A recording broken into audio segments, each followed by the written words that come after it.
はいどうも、みっちーです。今日は炊飯器で簡単に作れるたっぷりバナナケーキの作り方をご紹介します。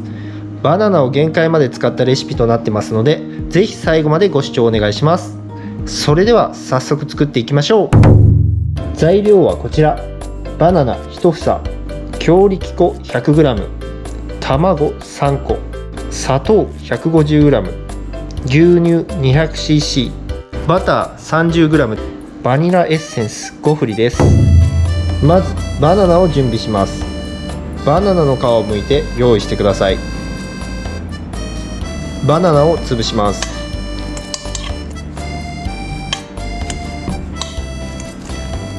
よく潰してください。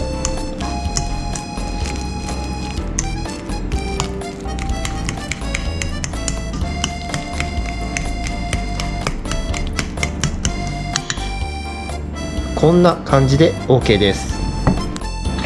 強力粉 100g を入れます。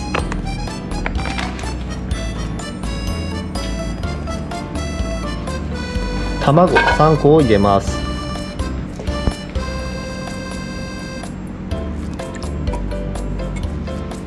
砂糖 150g を入れます。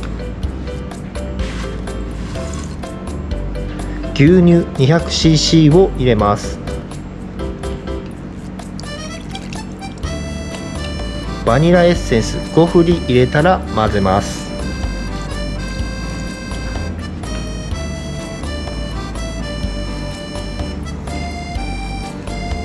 しっかりと混ぜてください。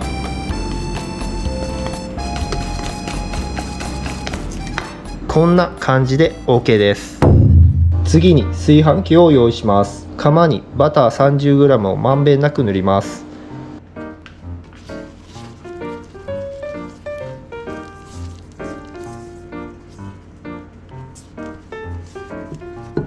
こんな感じで OK です。生地を入れます。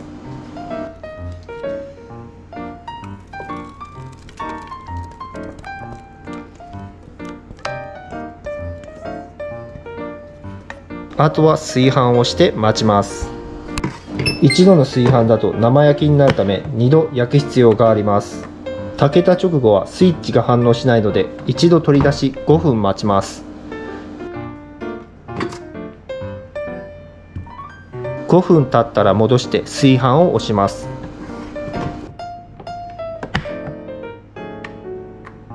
焼けました。釜を取り出して粗熱を取ります。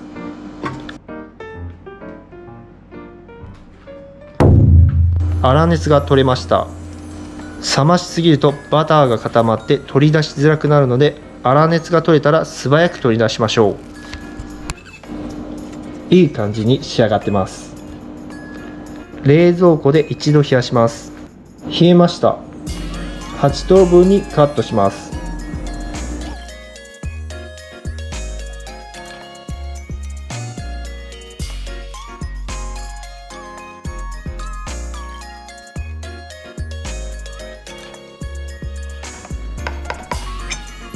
盛り付けます。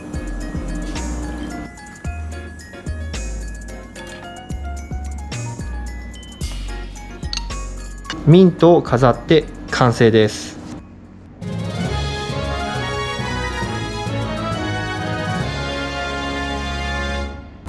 はい、ということでたっぷりバナナケーキが完成しました。最近恒例の炊飯器ケーキです。早速味見したいと思います。いただきます。たっぷりバナナが入ってます。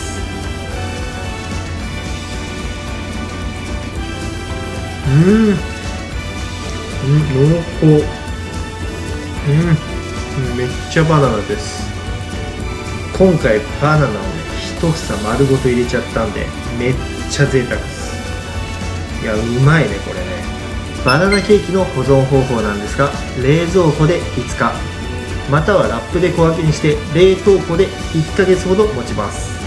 レンジ1分で解凍できるので、食べきれない場合は冷凍保存がおすすめです。ということで今日の炊飯器レシピはいかがでしたでしょうか。簡単に作れて美味しいのでぜひお試しください。それでは次の動画でもお会いしましょう。またね。